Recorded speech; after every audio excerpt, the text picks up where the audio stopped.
Hello, hello, everyone. Welcome back for another episode of the Owning Your Sexual Self podcast.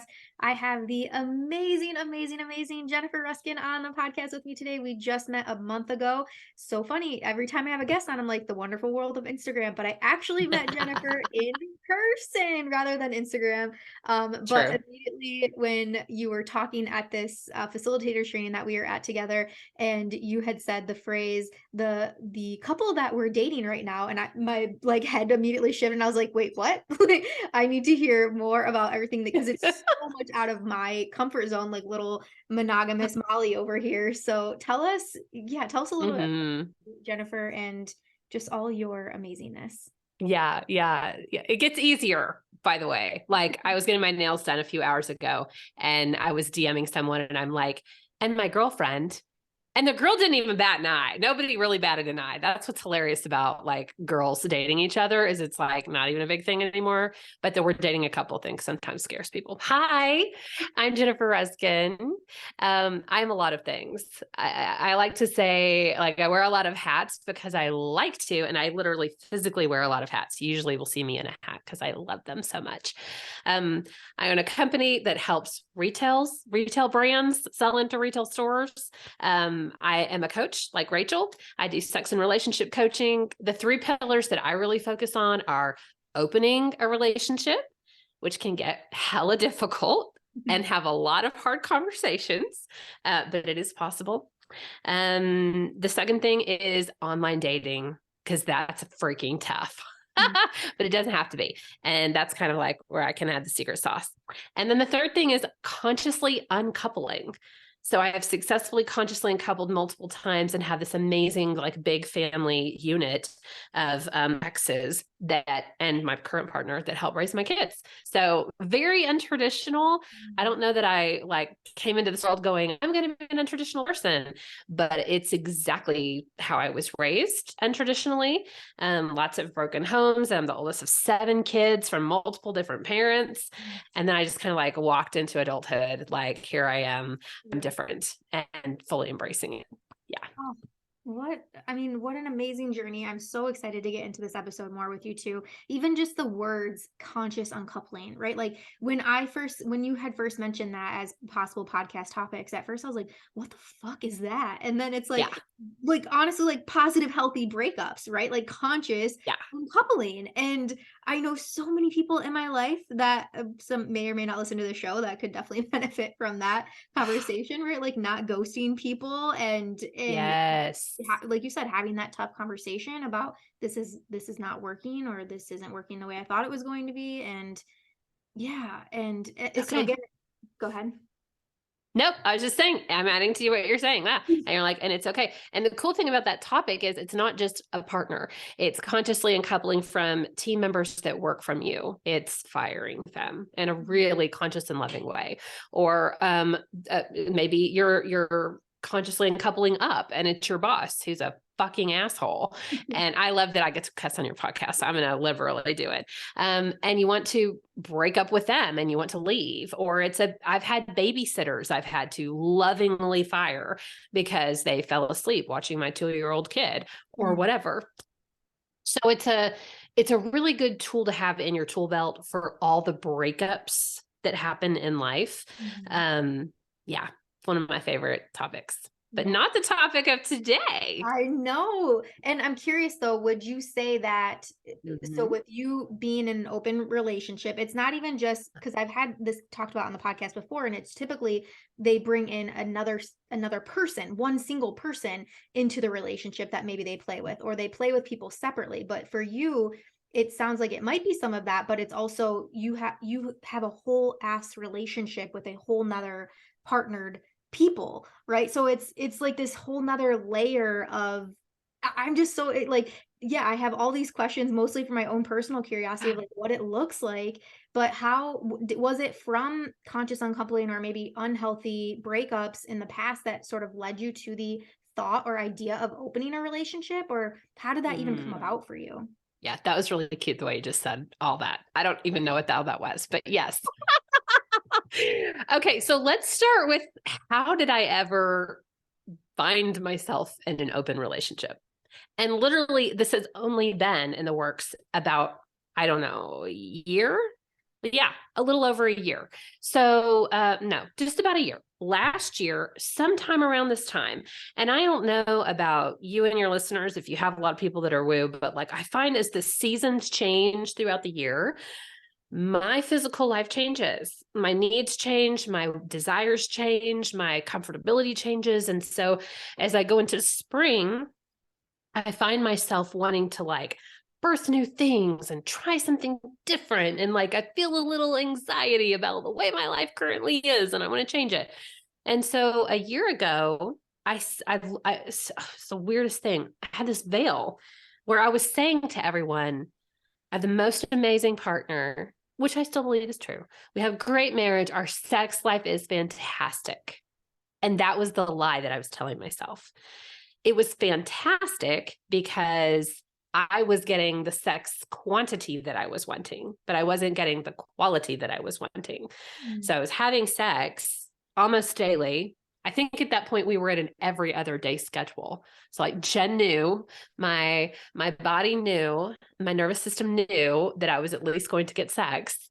And then my fingers knew how to get myself off. I bet you didn't know you were going to get this in detail into my sex life, but I'm here we so go. here for it. Please continue. Okay. So because I knew how to give myself an orgasm and I knew I was going to have penetrative sex every other day, I felt I had an amazing sex life. Meanwhile, my girlfriends and I are all talking about sex, and they're like, oh, my husband makes sweet, sweet love to me for 2 to 3 hours, several times a week. And we have candles and body oil and all these things. And he goes down on me for 20, 30 minutes and I have 50 orgasms. Okay, 50 is exaggerating, but maybe 10, 15 orgasms. And I look at them and I'm just like, yeah, but y'all don't have a normal relationship. I mean, come on. No one actually has sex lives like that. And so we would talk more about it. And we would say things like, I would say, like, my heart's desire is I want that too. Like, I want someone to go down on me, period. Not even for 30 minutes. Like, I want to do doggy style. I would like to see what it's like to get fucked on a kitchen table. My sex life was very, very, very traditional. And I was with a very, very, very traditional person, which is perfect, just not for me. And so what I realized as this veil fell and I finally heard what my friends were saying to me, like, it's not normal what you are experiencing. I started looking around and I was like, what do I want? Like, what do I wish I had? And how could I maybe navigate us to get to that point? So I started therapy. And in my therapist's office, I would say things like, what can I do to help him soften? What can I do to help him open his heart? What can I do to help get what I want and us be happy? And so she'd give me strategies and I'd go back home and I'd implement the latest strategy of trying to get what I wanted. And my husband would say, nope, not comfortable. Nope, don't want to do that. Nope, that's outside my boundary box. Like, nope, nope, nope, nope, nope, nope, nope, nope. And so I just kept hitting this wall and hitting this wall. We never really grew at all. And I realized that his box was this big. And what I wanted was a bigger box. And so eventually I brought him into therapy and said, let's do couples therapy. Let's see if we can get somewhere. And that helped a little bit. I felt like I got a little bit more of an opening wiggle room. And at this point, I'm really thinking, I think I need an open relationship.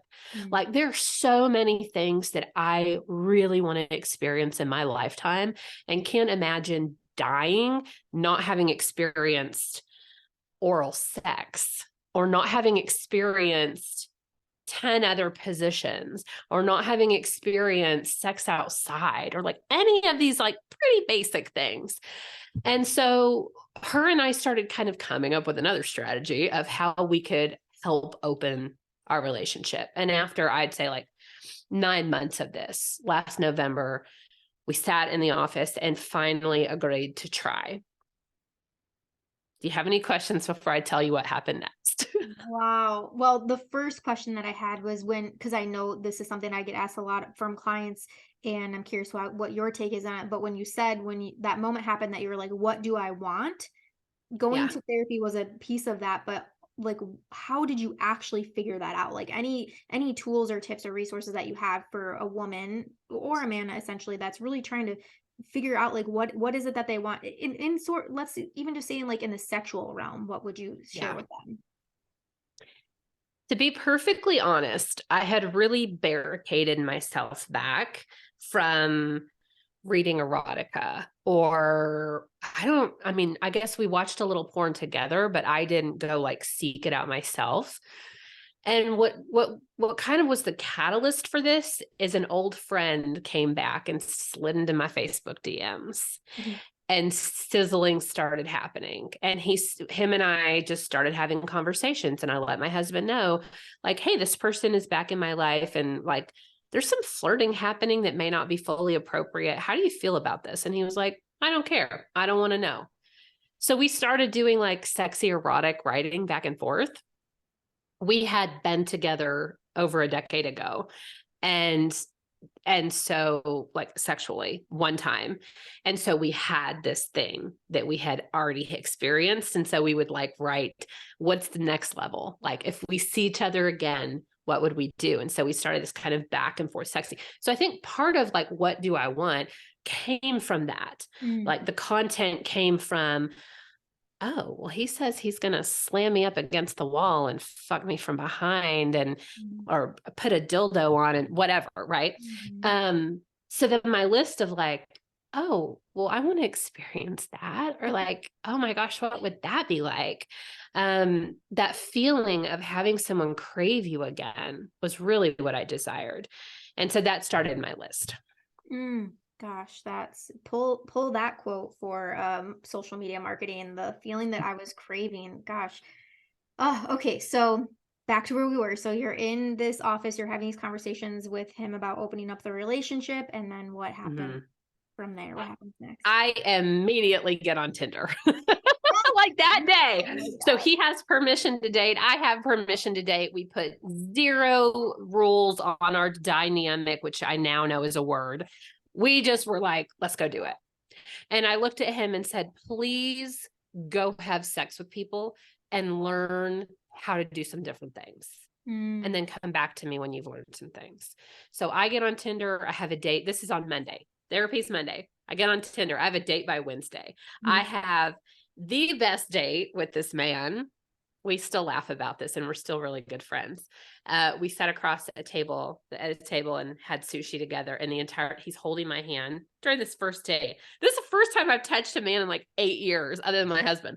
And I'm like, the sexual energy, I'm freaking dripping wet, just sitting there eating sushi, and he's holding my hand. We went out to the parking lot and he made out with me before I mm, got in my car. Like it was the best first date ever. And then by Friday, I had my first sex date, which was fucking incredible. And like 2.5 hours. And he did all the things to me. Like mm, everything I ever could have wanted, it happened that night. So part of where I can currently come in now and be a coach for online dating came from this whole time period of, I've now done this multiple times. By the way, this was my second marriage that I was going through. And so I'd already been on an online dating site. Him and I met through Match. Now I'm back, and now I'm on Tinder and experiencing that platform. And what I found to be really interesting is when you get super freaking clear on what you want, you can use a dating app like a portal. You don't have to get on a dating app and be like, nobody wants me, or like, all I attract are weirdos, or I'm like super fucking scared that someone's going to like rape me and kill me. Cause those are the three that I typically mhm, see energies. You can use that portal to call in exactly what you want because you're super clear about what you want, mm, and they fucking show up. I think my total count, I've heard people say body count, and that doesn't feel in alignment. So my total count of who I dated last fall before I met my person now was around 12 people, like at mm, the same time. And what was interesting is like, people have different availability. So the reason it was 12 was because like I wanted to have sex every day. I wanted to explore something new every day. And I couldn't with one person because they might be available twice a month. Right. But every single one of the people that I met through the app was kind and loving and pretty conscious and amazing in bed. And it was exactly what I wanted. So good. And your husband then did he have the same success, would you say, on his end with finding partners? Great question. No. And I'm just going to set the record. I mean, I'm just going to say, because I think a lot of people hear this, it is very hard for men on dating apps. A good portion of the women that are showing, and again, if you don't use it as a portal and you're playing it like the normal people are, there's a lot of bots and they're women and they're trying to catfish dudes and they're trying to get you to like go to their OnlyFans and buy them dinner and be their daddy. I'm not saying that's everybody on there, but there's a lot of that you have to go through as a man, and that's really hard. So I would say, while I'm having all the success, he was really struggling to get dates. And then he did start to get some. And one hilarious story I always like to tell is I was dating this guy who's married, and they're both open. They've been open like 14 years. And all of a sudden I get a text one day from the husband, and he's like, so your husband and my wife have matched on a dating app, and they've been talking all hot and heavy and exchanging pictures all day. He was like, I felt the need to tell you and be really honest. And it was so cute. And I was so excited. And I had like dreams of us having like a big 4-way together. It never happened. But it was really fun to have him date this wife to the husband that I was dating. He's the one who I googly eyed at the restaurant, got all wet, and then got kissed in the parking lot, which was super yummy. I dated him for a while. So what was interesting with him, and what I would say for men in general, is, again, if you're playing the dating game normally, you have to be patient and you have to be smart and you have to be careful. So I remember one time we were talking and he said, hey, I've connected with this girl. She's so cute. I really like her. Like, I really like her. And we have such a great connection. I'm going to drive down. It was 2-3 hours from our house to go meet her and spend the weekend with her. And I'm like, cool. Okay. Have fun. Here's a bottle of wine to take with you.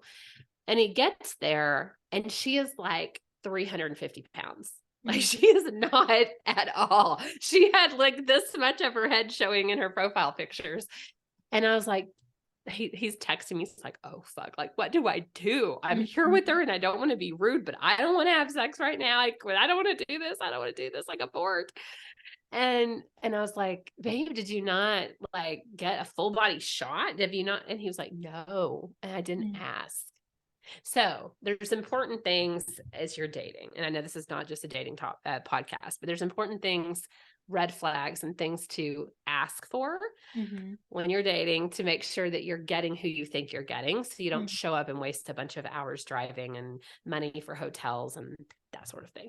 So shortly after that, he felt really disheartened with it. I think the energy required to be open and date a lot of people or date a few people at the same time was like way higher than just being monogamous and having the same sex life and having the same life that he was used to. And so he was just like, I don't want to do this anymore. Like, this is not for me. It's not really what I want. I just want to be vanilla. I'm okay with it. I'm okay with being vanilla, and I want a vanilla person. And so we agreed to consciously uncouple, which brings me into the third thing that I coach about. I've now consciously uncoupled from 2 husbands and multiple partners. And there's a way to do it with so much love. And we held so much love and space for each other. We were so consciously aware of every step and to not hurt the other person, to be fully supportive. And within 30 days, we were divorced. Like, it was so easy. Wow. It was easy. We shared a lawyer. I think it was like $2,000. That was it to have a divorce. I helped, give him whatever he needed for his new apartment. His parents helped him move. I paid for his car for like 9 months when he was done. Like, how can I support you? And then he still shows up for my kids. He's not my kid's dad. He shows up for their baseball games and takes them out to go get pizza. And so, like, there's this beautiful reciprocity that you can build into even an ending of a relationship Mm-hmm. if you're kind and you're thoughtful and you're loving and you're not vengeful. You don't have to be.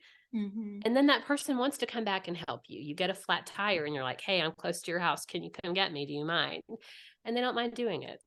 That's the way to do it. Yeah, I 1,000% agree. I think that so many couples and people could benefit just from hearing this conversation, whether they want to open their relationship or not. But that I would almost love to have you on a second time to talk more about the conscious uncoupling because Sure. I think it's really great. And so I'm curious when you started dating, Mm-hmm. and a little bit he started dating, how did that then change the scope of your sex together after that? Oh, great question. I would say it quickly ended it because when I started realizing what I should have been having all along, what healthy normal sex was, and maybe for me the standard is like incredibly high, and I just got really lucky that every single one of these guys was fucking me for 2 and 3 hours. But that's what I then expected.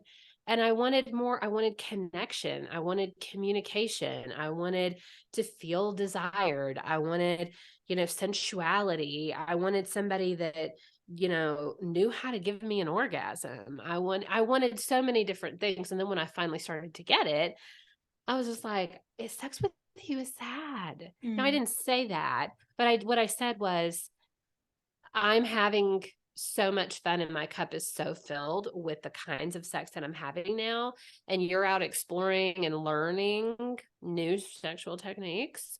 Um, when you feel like you have some new things that you'd like to try after you've mastered them, feel free to come back to me, but I'm no longer willing to continue to be in a sexual relationship with you. mm, And there's no really easy way to say that. Like, I feel like I said it with as much love and grace as I could, and he understood.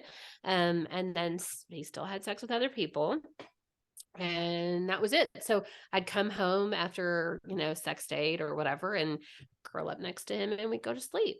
mhm, So every night we'd just curl up together and go to sleep, and I'd hold him, and I'd love him, and I'd pet his back, and tell him I loved him, and that was it. mhm. Yeah. Yeah. So for people that are curious in exploring this, the Mhm. number one fear that I hear from people, personally, my number one fear is that my husband or my partner would fall in love with this person or love what they're doing more than what I'm doing. How would you recommend somebody navigating those feelings? You're cool. And this is a multi-pronged answer. When you become open, they use the term in the lifestyle. You'll see an upside down pineapple. You have now joined the club, and you get to choose one of two sides or a hybrid. The two sides are polyamory or being a swinger, or you can be a hybrid of the two.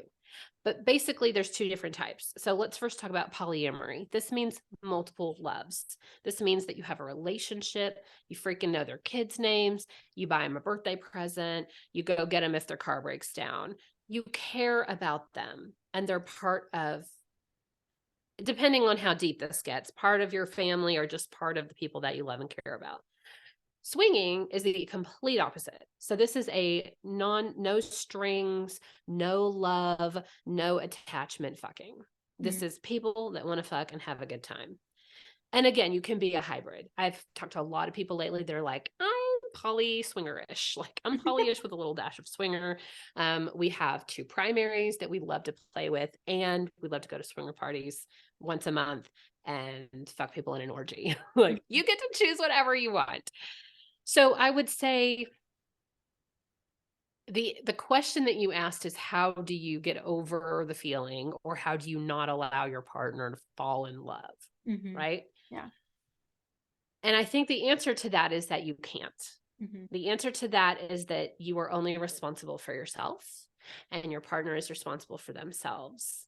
The answer to that is, we don't own our partners. And mhm, when you go through this process of opening, you quickly learn you're not in fucking control of anyone, not even your partner. And it's really unhealthy to try to control them anyway. mhm. So if you are thinking about heading into the lifestyle, it's really, really, really important to have a good foundation in your relationship already, Yeah. where you have deep love and deep trust and deep respect. You're not going through their cell phone. You're not worried that they're already cheating, right? Like you've Mhm. got to have a really amazing trust level with your partner. And then from there, you start to have the hard conversations. So Mhm. we've already had these too. Just the other day, some jealousy came up for me. So an example of that would be Scott, who's my partner, had someone from the past come up in conversation and contact him. And she said, "Oh, I have loved being in a relationship with you in the past. I would love to be intimate with you again. Um, how do you feel about this?" And he responded. And then he told me about all the story. And then I had things come up that was like, oh, she lives in a different state. Oh, she has no intention of being intimate with me. Mm. Oh, she's not even interested in me at all. Oh, she wants him alone. And all those feelings are circulating my nervous system. And I'm just like, this is not our dynamic. This is not what we've been talking about. And of course, he says all this to me like, babe, this isn't our dynamic. This isn't how we play. We play, our dynamic is together. Mhm. And so if she wants to join in and be sexual, she has to be sexual with me too.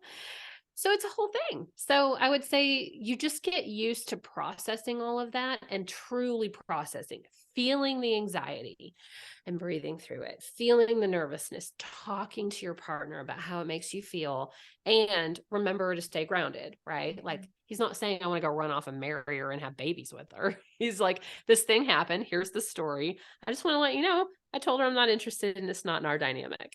So it comes up and you process through it. Mhm. Mm. And what type of couples would you say, or what are some checks? Perhaps I'm trying to figure out the best way to ask this question, but how do you know if opening up your relationship is for you, or could be for you possibly? I mean, I think if you're interested in it, it's for you. Mhm. I think if it's a hell no, then it's a hell no. Mhm. I have friends that both people within the relationship are like, if anyone even touches my man, I want to cut them. Like, I'll cut you. Don't even get near him. And he's the same way, right? So neither of them have any interest. Normally, what I find is one person is interested and the other person is not interested. And that has been my experience as well. And that gets tricky and it gets like, it's a long process to getting your partner to being open, but it can be done. So that's what I found. If it's a hell no, it's obviously not for you. You're probably Mhm. listening to this and you've already shut off the podcast. Yeah. If you're still listening and it sounds really interesting to you, then it's something to get curious about and start exploring. Mhm. Yeah. And Jennifer would be a great coach to hire to help you through those things. Thank you. You would not believe how much stuff comes up when Mhm. you think you've got something mastered like we do. And then just today something blew up. Like Mhm. today's was me not communicating our dynamic in a way that this is ours. And it was, this is the way we do it because this is the way Scott wants it done. Mm. I didn't Mhm. quite say it like that, but that's how he interpreted it. And as he reversed this scenario with me and then kind of set it back, if I was saying it right or he was blaming me, I was like, oh, that doesn't feel good. So I'm constantly learning to like watch the words that I use and watch the Mhm. tone that I use and really come across as this is something like you have to do this with your partner, Yeah. not against your partner, not alone without your partner. Like there's this incredible amount of lockstepping that has to be done for it to be done well. If not, Mm. it gets really messy and people get divorced and, like you're Yeah. fighting all the time. And this should be something that brings you closer and Yeah. is really fun and juicy and sexy for you and your Mm. partner. And it's so refreshing to hear your story about this, Jennifer, too. Like you tried it with somebody and it didn't work out, and how that went down, and now being in this relationship and practicing this successfully. I have so much respect for couples that are open and open well, because the level of communication, the boundaries, the respect, the trust, like all of that is is so present in your types of relationships versus, you know, monogamous couples, right? Like there's conversations that you're having that are so high level that a lot of couples would, it wouldn't even be a thought in their mind to talk about things in depth like this. And so I just, again, I thank you for just sharing your story and the insight to it, because it is just, I have just so much respect for you, and You're welcome. also want to live vicariously through you, fucking all of these people and having amazing experiences. I've said That's the many biggest, times I yeah. never went through a hoe phase when I was single, and it is one of my biggest life regrets before, you know, meeting my husband, but it's all right. We have, Well, if you guys ever decide to hoe together, I'm yeah. happy to help guide you. And that's a whole conversation in itself.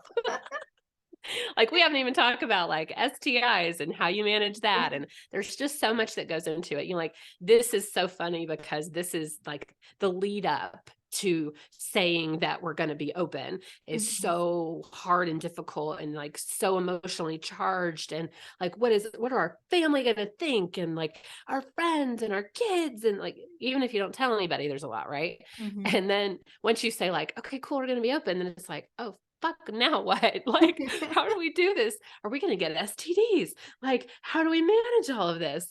And so it's like a whole nother thing. And again, I'm being a little bit dramatic just to be funny. It doesn't Mhm, of have course. to be super complicated, but it definitely helps to have some hand holding. And I Mhm, love what you just said too about like the conscious communication that you have to have a mhm, relationship like this is like definitely here, where I remember being in my vanilla monogamistic marriage last year, mhm, or for the last 8 years. And it was like, what's for dinner? Do you want McDonald's? Do you want to like go get Greek food? Like, have you taken out the trash? I mean, we don't really have those conversations because we've worked all that shit out, right? mhm, Like, the oldest is in charge of trash day. And instead, it's very high level, very mhm, like, ooh, this latest thing popped up. How do you, and like the amount of communication that couples have in open relationships is truly next level. And it's the thing that they're most excited about. mhm, Is it every time you have the next hard conversation, you feel so much closer. Like mhm. I feel so much intimacy with Scott when we get over something really hard that I'm kind of just like, well, I kind of take you in the bedroom right now. I feel so excited about us and where we're at. We're killing it. Yes, I know. I know Yeah. that feeling for sure. So good. Mm-hmm. Well, thank you again so much, Jennifer, for coming on. And if Welcome. anybody's wanting to connect with you, find you on social, how would they go about doing that? I am Jennifer Kaylo Ruskin on everything: YouTube, Instagram, Facebook, LinkedIn. Started on LinkedIn a long time ago, and my website. So I'll give you the link and you can put in the show notes. Yes. And please listen to Jennifer's podcast as well, especially if you are interested in the topic of our conversation today. She has many, many episodes about this and just dives deep in different little subtopics within this realm. So thank you. Thank you. Thank you for the work that you do and sharing your story. This has been very fun, to say the least. You're welcome. Have a good day. Too.